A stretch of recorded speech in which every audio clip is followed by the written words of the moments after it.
I don't see it yet. You'll see it in a minute. Okay, so we should be live. One moment. Let me start sharing with my groups. While I'm doing that, I'm gonna play my theme music. CEOs, entrepreneurs. I'm not. Are we live? They can hear me? Please, you better go to the page.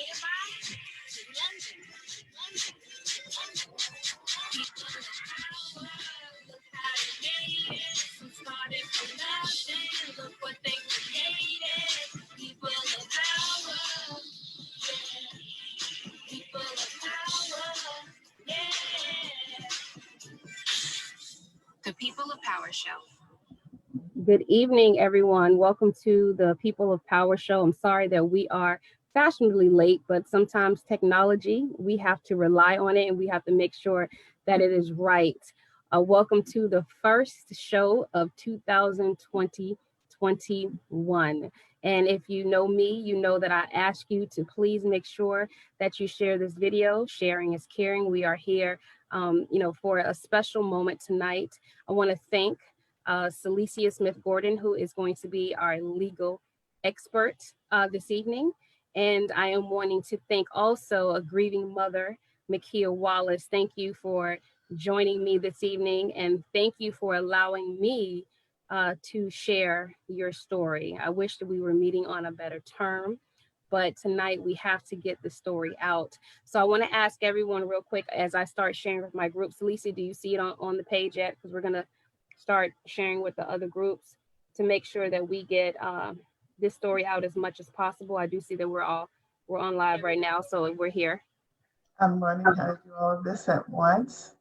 Okay, so I honestly don't know, and I clicked what you sent to me, so I don't want to mess it up. Okay, so but it tagged you, so you're on right now. Okay. So usually my show, we deal with movers and shakers, CEOs, entrepreneurs, some celebrities, people who are doing amazing things. 2021, I basically told myself that I wanted to start covering more real stories and real issues that the community needs. And as I was saying that, I was inboxed about this tragedy. September 11th, for most of us, is a tragedy for the United States. But unfortunately for this grieving mother, September 11th rocked her whole world. Now, Mickey, I want to kind of get to know you a little better. I want to get people to get to know you. And then we'll talk about the day that just was a tragedy for you and your family and your friends in the community. So I want to say welcome again, Mickey. Thank you. So if you can let us know just a little bit about yourself, because we know that you're a grieving mother, but I always like to let people know who you are as a person as well. And then we'll talk about that tragic day. Well, again, my name is Makia Wallace. Jace was my son, my only son. And I have two daughters, but Jace was my baby boy. Now, let me just, I want to do this because, again, we're dealing with technology. I just want to allow, if I can do this and I can share this screen real quick. This is you and this is Jace. Very beautiful. I see that he looks so happy, so beautiful. So can you just take us a little bit, I guess, that morning? September 11th is when the tragedy happened. Am I correct, Makia? That's correct. Okay. And at that time, let me just go back to you now. At the time, how old was Jace? Jace was 21 months. So the morning of the incident, because I read the story a little bit, but I want people to kind of get your side of the story. We're not news right now. We're not on the news, so you have a little more time. We're not trying to do sound bites. I just want to, just get some more information on what happened, because I know you want this case to be reopened. You want this case to come back in front of a jury, and you want people to say, hey, why was this case dropped? So this is why I want to make sure that the audience, the public, the people that see this need to know why you need to have justice for Jace. So September 11th was my scheduled shift, and I left that morning. Funny thing is, prior to leaving, Jace, it wasn't our normal thing where Jace would wake up in that hour of the morning. But for whatever reason, as I laid him down, he kind of like sat back up, and I was like, "Hey, buddy, come on, I gotta go back to work. Let's lay down. Let's go back to sleep." And I began to close my eyes and was playing like I was sleeping. And when I cracked lift my eyes a little bit to see if he was then sleeping, it's like he caught my eye contact and he just started laughing. And next thing you know, we kind of was face to face, nose to nose. He kind of put his face near my face, and after just that few seconds or a minute, he then got up and went to lay down on the pillow. And I didn't think anything of it. That was kind of shocked that he woke up that time in the morning. But of course, I snuck out of the room and I went to go get myself ready for work. And it was just a normal routine that day. Even spoke to him earlier that morning, and I said, "Hey, buddy, have a great day at school, and I'll talk to you later."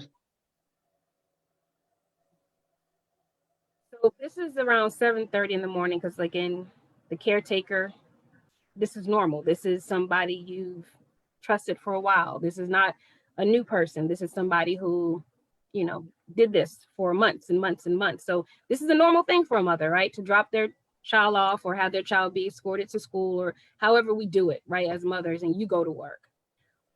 What was the phone call that you received that just basically took your breath away? And as I don't know if you can see me, I'm tearing up right now because I am a mother, and I can feel your pain. I can feel your pain. I'm sorry. But just tell us about the phone call that you received. So that afternoon, I had I was just having a normal day. Matter of fact, even throughout the day, I was sharing with a couple of my officers that, here it is 18 years later after 9/11 tragedy. And I was looking over some stories, and I was like, man, I can't believe how these kids have gotten so big with it being 18 years. Like, they've been going through the pain and just missing their family. And, I was going through the normal day, and I received a call via radio, and they kept saying that I had a call. And I'm like, I don't get calls at work because of the type of work I do. So I'm like, no one would be calling me. And the call came through again and said they need me to take the call. So I said, something obviously is not right. So I said, okay, transfer the call. I was actually talking to my corporal at the time. And when I answered the call, I seen it was an outside number. And the provider of his school said, I need you to get to school. And I said, is everything okay with my baby? And she said, I'll tell you when you get here. And I said, please tell me everything is okay with my baby. And she said, Kia, I'll tell you when you get here. And so I immediately hung up the phone. And that same corporal actually took me to his school. And in those moments in the car, I kept telling her, something is wrong with my baby. I said, something is wrong with my baby. And she told me, she said, you know, no, just think positive, because if anything was wrong with him, you know, why wouldn't they tell you to meet you at the hospital? And I said, I don't know, but and I began looking around as we're en route to his school, and I'm like, I just don't feel right. And we began to pray, and I said, something is wrong. And it wasn't until we turned on the street when she noticed there was deputies' cars on the left-hand side. And I said, no, his school's not on the left, it's on the right. And I kind of sat up a little bit in the car, and I noticed the yellow tape.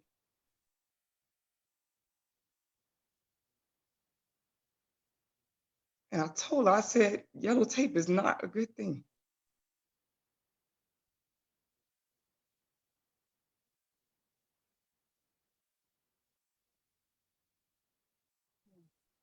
And they didn't even, like, I kept asking, where's my baby? Where's my baby?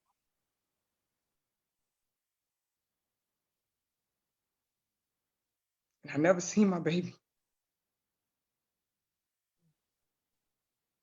And it was until hours later that he told me, after I asked him, I said, did my son, was there a drive-by shooting? Did he get hit by a car? Did my son die in his sleep? And he just kept saying, no, we'll tell you in a minute. That's when they came and told me. And my baby was left in the vehicle.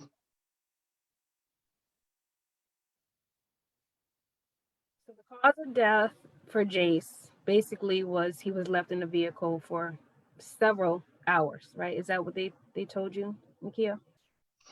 For more than 7 hours. I'm gonna just let you kind of take a breather for a minute. A lot to take in. I have Celicia with me, and I know usually this is also going to be a learning experience for parents. Usually when something like that happens, we want to call our lawyers. We want to reach out to police officers because we want charges to be pressed. We want answers. We want justice. Celicia, as a expert on civil, and you know a lot about criminal as well too, because if it doesn't go criminal, it comes over to you. When a mother is in this situation, I don't know what, I know you're breathing in. we want answers and we want justice, right? So let me say first that though I'm a lawyer, I'm a person first. I'm a woman.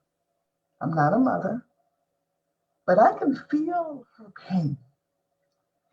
And we as lawyers are not immune from feeling the pain of others. We cry like everybody else. So I will shed some tears, which is not common for me to do. Well, let me give you some background, please, before I answer that particular question. Leaving a child in a car can definitely be fatal. Since 1990, there have been more than 900 children under the age of 2 who have died in hot cars in the United States. Each year, on average, there are 38 deaths of children who die, like my son. That equates to approximately 1 child every 9 days. Every 9 days. And in 2018 and 2019, over 53 children died in the same way that year, which means it is risen. That's the science and the facts. The metabolic, as we call it, the metabolic or the anatomy behind it is that a child's organs, which differs from an adult organs, begins to shut down sooner than an adult. So when the temperature reaches 104 degrees, the child's organs start shutting down. At 107 degrees, the child can die. So let me put this in perspective because, we don't usually think about those temperatures. Let me put this in perspective. If you run into a store and say, or gas station or wherever you're going, and your intent is to be in there for a split second, just I'm going in and running, I'm going in and run out, and it's 90 degrees. It may be 90 degrees outside, but inside the confines of your car, it's risen. That temperature is harder. That temperature can go to 120 degrees. So if you're walking outside, you go somewhere, you come back and you get in your car, what is the first thing you do? Turn on the AC. Why? Because it's hotter inside. So imagine a child being sheltered in that vehicle without air, without breeze, only heat. If the child is in there for longer than 60 minutes and you go to higher, then it raises 43 degrees higher. After 90 minutes, it's an hour and a half, it's 48 degrees higher. So if you park a car in the sun, any child can easily meet that criteria of having what is technically called a heat stroke from a car. Yeah. If you park the car in the shade, after 2 hours, the same symptoms occur. So we see where that occurs, where people think or believe, I'm just going to run in and do X, Y, Z for a short period of time with every intent in the world of coming back. But something distracts them. Something unusual occurs and they're in there longer. A pattern of behavior is broken. We see this we've seen it in Florida. We've seen it in Florida several times. And we've also seen it in Florida where those people are actually charged and prosecuted. That is the criminal aspect of it. So you have two systems of law primarily. One is criminal and one is civil. In this situation, the two at some point can meet. Because most times, and I have not honestly heard of any time personally where it has been intentionally done, that someone does not really intend, they have forgotten that the child was in the back seat. It occurs because people's thought processes are distracted. It is because someone is not accustomed to having the child in their custody. You may see that in parents who are divorced and they don't normally have the child. In this situation, you have someone who has been a caretaker, not a parent, a caretaker who seemingly, and I don't know all the facts, I'm listening to the facts as you are, was distracted, but that distraction, for whatever reason, resulted in a fatal death. It is, from the criminal standpoint, it is up to the prosecutor's office, we call it the state attorney's office, to decide whether or not to go forth with charges. Most often, in these situations, the charges would be considered a negligent manslaughter. Again, it's where the civil and criminal meet, because negligence is what we usually hear in civil context. But in this one, it is where it was an unintended death. It was not a shooting. It was an unintended death that occurred. But unintended or not, the results remain the same. As a woman, I can't even imagine the pain that she's feeling. I can't. But as a lawyer, I have to look at it differently, because as a lawyer, we work within the confines of laws, rules, and what we call elements of evidence that must be proven. In the civil context, unlike the criminal context, civil context is what we call money damages. That is all there is in the civil context. No one goes to jail in the civil realm of our justice system. It is money damages only. So the justice that you asked about, we must qualify it as, are we talking about criminal justice? Or are we speaking of civil justice? As a person, you just want something, you want someone to hurt because of what has been taken from you is your world. It is the world without explanation. And when there seems to be no consequences from that theft of life, it seems wholly unfair. It seems not right.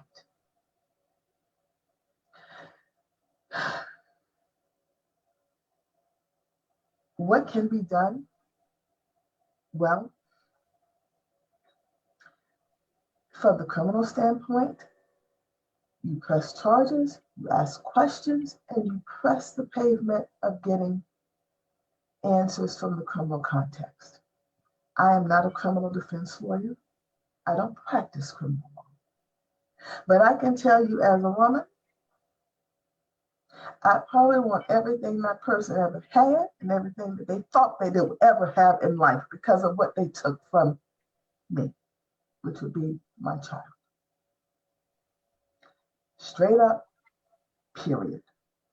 End of paragraph. This is why we're here tonight, because Makia does not feel that she was given justice. The cases or the charges were dropped. Am I correct, Makia, by saying that the district attorney dropped the case because I read something in regards to accident. It was just an accident. But like you said, and you know, one thing about it, we have to do our own researches. we have to research cases. And I know you're brilliant, because you actually had cases that were similar to your baby's case, where people are held liable. People are on probation for 10, 20 years, whatever it is. I know as a mother, and again, you know, I don't know this other person, you know, personally, and I feel bad for them too, because they have to have that on their conscience for the rest of their lives. I'm sure that's not an easy thing to deal with. But as a mother, I understand your fight. And I understand why you will continue to fight for Jace. And I wish that we could just say, this is what's going to happen, but this is where it starts again.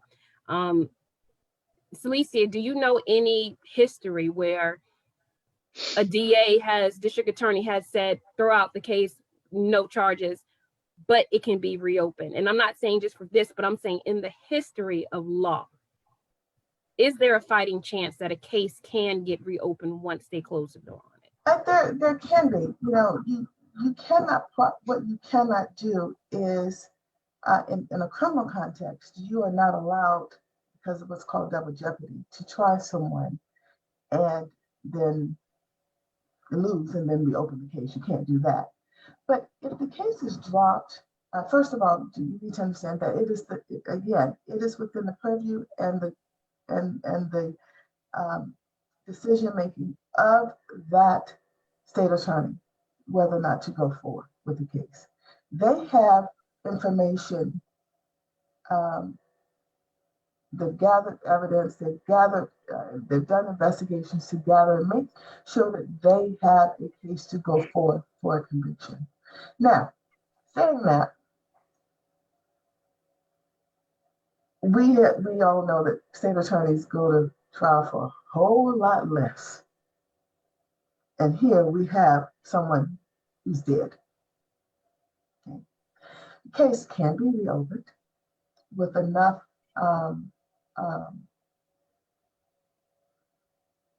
public pressure, with maybe additional evidence or additional facts to give rise to opening the case. Will that happen in this situation? I don't know. I simply don't know. By the same token, we must also consider the fact that, and this is very difficult to say with the mother on with us now, but we must consider the fact that mistakes do happen. And how we deal with those have to also be considered. And it seems like in this situation, the state attorney decided that because it was a mistake, that they would not go forward with prosecuting the person who was once her friend. Some things that we must remember or take in consideration from the civil standpoint. If you don't get justice on one hand, then you also have to look at getting justice or receiving justice from the civil standpoint. And there's no amount of money that's going to bring back someone's life. But in civil, you only have money damages. And in civil context, what we look for is preventive measures. What can we do, or what are some things that we could perhaps put into place to help prevent this from happening again? That does not necessarily give solace to the person who has lost the child at the time, but it does perhaps give some guidelines and guidance to viewers who are watching. Because again, we have a lot of children, 53 a year, who die the same way. So patterns of practice become important. Patterns of reciprocal practices are important as well. We trust that someone is going to do what they say because we trust it. And then for a year, according to Ms. Wallace, this has worked well. But there was a pattern that was broken, a pattern of behavior that was sidestepped. So there are some practices that have been considered and researched by several organizations to consider. One, there's an organization called kidsincars.org that recommends that when you're having a caretaker or someone transport your child, that you make it or even a parent, not just someone else, but even a parent, that you put into place and you be mindful of some steps that you can take. For instance, placing an essential item in the back seat that you have to go and get before you exit the car. It can be a briefcase, a wallet, it can be a shoe. Some women take off their shoes to drive. I don't know about men, I'm a woman, and put it in the back seat next to the child, which automatically reminds you that you have someone in the back seat. A purse, a telephone, a cell phone, essential items. Another is to always open the back door when it's parked. So when you get out of the car, out of habit, open the back door. These are steps that organizations have looked at over some time to see if it is helpful. Is it fail-proof? No. Is it helpful? Yes. Another is to perhaps put something in the front seat to remind you that a child is in the back seat. Any object, it can be a stuffed animal, any object whatsoever. There has been legislation since 2003 that in an attempt to help eradicate this problem, and it's called the Hot Car Act, Hot Car Act. And that act was to require automotive makers to put alert systems in the cars to alert when there is someone in the back seat and still in the back seat. GM and Hyundai have, and I'm not trying to give voice to either car, but they have inputted in some of their cars some of these what's called child alert systems in an effort to eradicate these kinds of hot car deaths. We have alarms for for cars, we have alarms for houses, we have alarms for pools, we have alarms for almost everything. When you have this many deaths, that changes the lives of not just the parents, but all the family members. It gives rise to there can be, and car manufacturers have done so, alarms put in place for children in car seats, in the back seat.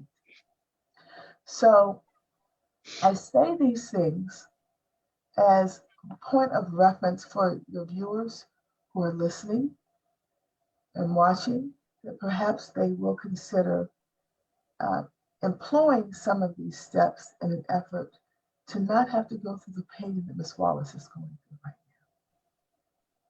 now. And I see a lot of people who are saying on the live, justice for Jace. So Makia, I want to just get some of your own words,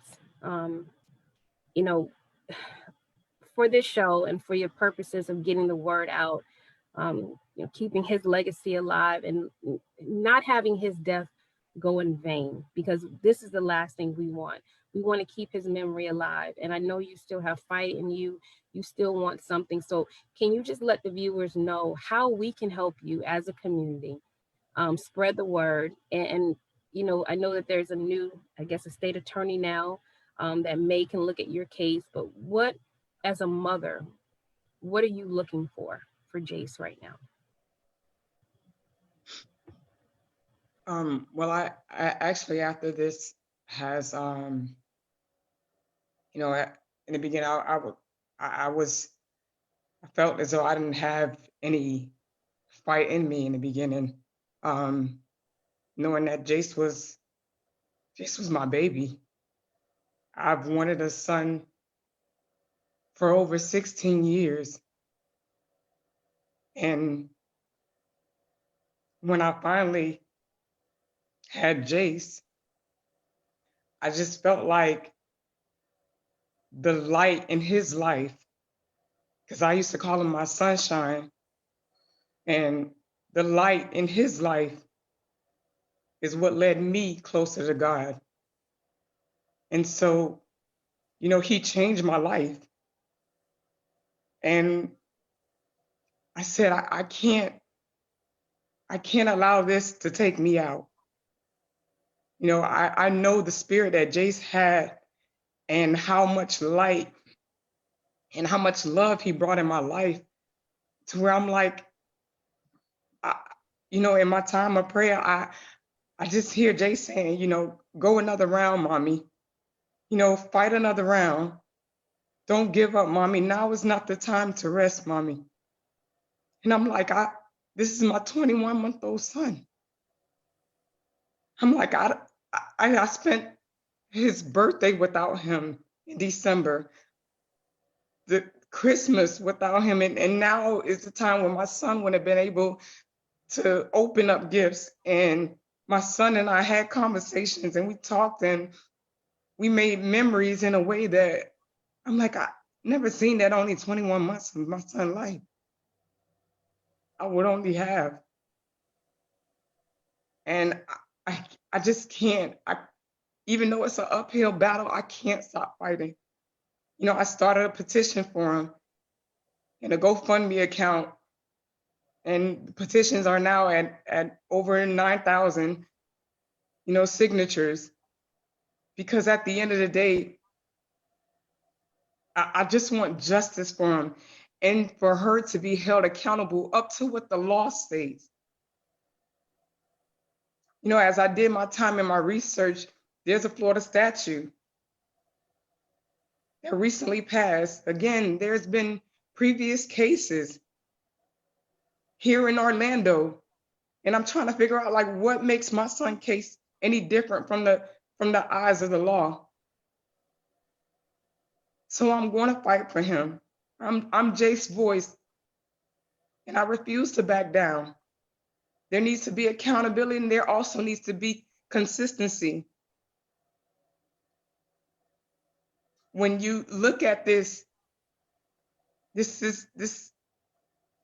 my son endured a brutal death. One that I can't be shy about. And I refuse to let anybody downpour how I feel. That was my baby. And until you are a mother who has lost her child, then you can't speak on my behalf. You can't tell me how I should feel.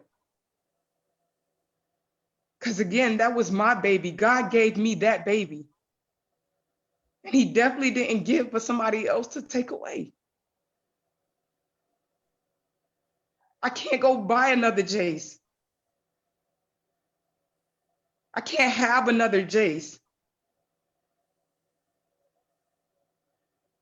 Jace did a work in my life. And now I'm going to go to the front line and I'm going to fight for him.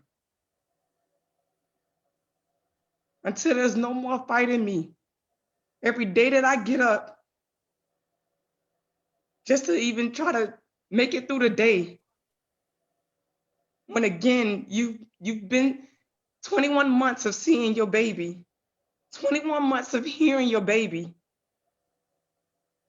21 months of your son giving you kisses and you're kissing him and hugging him. Now all I have is videos and photos. And you look at that and it's like, life is happening, but then you're still at 21 months of watching this kid that you've known would have been a world changer. I had goals for my son. For my son was even smaller. Said, I'm gonna raise this kid to be a man of God. My kid is gonna have a heart after God. To see a 21-month-old praise and worship. I can't see that with my physical eyes anymore. I can't teach him that anymore because somebody else took that away from me. And I believe every victim deserves a fair and competent representation from the state attorney. However, in this case, that wasn't so. And now I'm fighting for justice because Jace deserves justice. My son was a human. I think that what is probably one of the things most frustrating, not hurtful, but frustrating to her is the inconsistency of the criminal justice system. When you have others who are prosecuted, and the fact that this was dropped without her getting any reason or rationale. So that's frustrating. And listening to her, that's definitely understandable. From the civil context, though, I want to be very clear that you have, in order to, when you're looking at money damages, those money damages come from, most often, insurance proceeds in this context. The insurance proceeds from the person or from an entity or both who may share responsibility in the negligence which caused the death. Okay? You have the person, and then if there are other players, we call them, other parties who may be involved, then they too will share or should share in the burden. So the frustration, I think that what she's saying is without answers, without having answers from the state attorney, you don't know why her matter is rejected and other matters are accepted. That seems to be blatantly and grossly unfair. This is why we have to get the word out. I know I have people and viewers, and we're about to wrap up for the hour, but I have viewers who are saying that they want to help you get justice, Makia. So you have a village behind you. We don't know how this will end, but I can tell that you are a warrior for your son, that his life is not going to be in vain. I ask that every viewer who watched the show, who feels her pain, please make sure you hit the share button. Share in every group that you're in. Share in every friend that you have. I tell people all the time, you never know when you're going to be on the other side of a tragedy. Amen to that one. If we live long enough, we all will have one. So if you have a heart and you feel this mother's pain, I ask you to share the video. It's not about me. It's not about Celicia. It's not even about Makia. It's about Jace. So, I tell people all the time, I'm emotional because, again, I'm a mother. I've never felt her pain, but I can only imagine how hard it is to not get answers, to not feel justice. And we fight and we keep fighting. And just like any other case that we know that has gone public, if it wasn't for the fighting mothers of these victims, I can name them. If it wasn't for the fighting families of these victims, they would just be another name, another case. But it took a mother who had to fight to keep their child's name alive, to seek justice. And this is why we're here this evening. We want to be her village. We want to be her voice. And we want to make sure that these things don't happen again. And even if nothing happens civil, nothing happens criminally, even if we can maybe make a law in Jace's name, because it happens, where we can now fight for the children who are left in hot cars, so it won't happen again. And if it happens, something will happen. We need to make this show not be in vain. So I'm asking everyone, please make this go viral. like it's a fight video, because we are fighting right now for new laws. We're fighting for change. We're fighting for Jace. And I want to thank you, Makia, for being so transparent with us tonight. I know that I wish I would have met you on a different level or a different show, but this is why we have these platforms, to talk about real stories and real issues and to help one another. We create our own media. I want to thank you, Celicia, for always being there to give us legal advice, because you said it earlier, as people, we don't care about laws. We want justice. And sometimes we have to get put back in that seat to understand how laws work and how they don't work and how it's not fair and how sometimes we have to create new laws to make it fair. So everyone on this platform, I know, Makia, you're not on social media, but your sisters are on here, your family's on here, and they're sharing. So I hope that they can share some of the comments that we received tonight. I didn't read comments because it wasn't about the audience. It was about what we were here for. No disrespect to anyone on the live, but sometimes we have to just talk about what we need to talk about.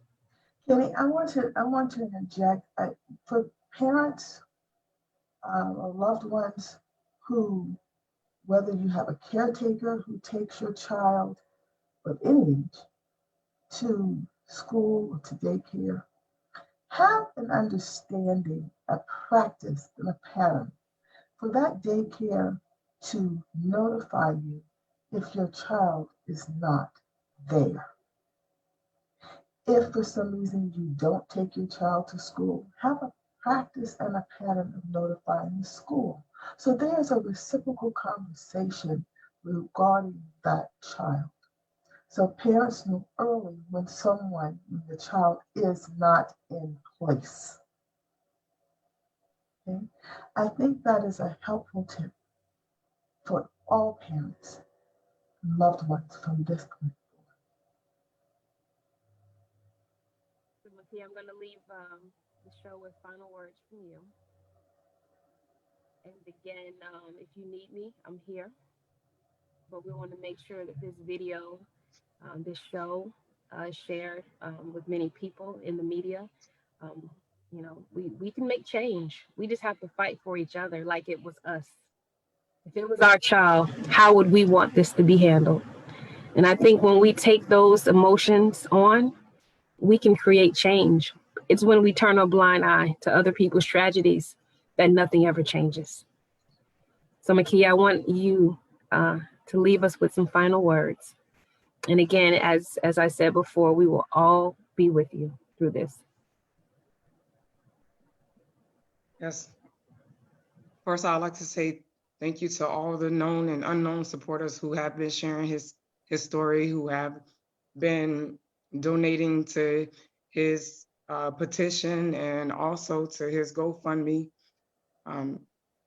Words can express, you know, at the end of the day, like I said, this was nothing in the world could have prepared me for this. But again, I'm going to fight because I know that God has a purpose and a plan. And he's never lost a battle. So I stand on that and I believe that. And I'm not giving up on my son at all. So if I can continue to have everyone's support in fighting, not only for Jace, but for every other child who receives injustice and every other parent that has been in my shoes, I will fight for you. I'm going to fight for my son, and I'm going to fight for every other child. So if you will continue to help me, I would greatly appreciate that. All right, thank you. And I'm going to share the flyer again. And like I said, I do know that you have family and friends that are on the live. I'm asking them to also make sure that they share the petition for Jace. So again, we can get the word out. So we will keep his candle lit forever and eternity. Justice for Jace.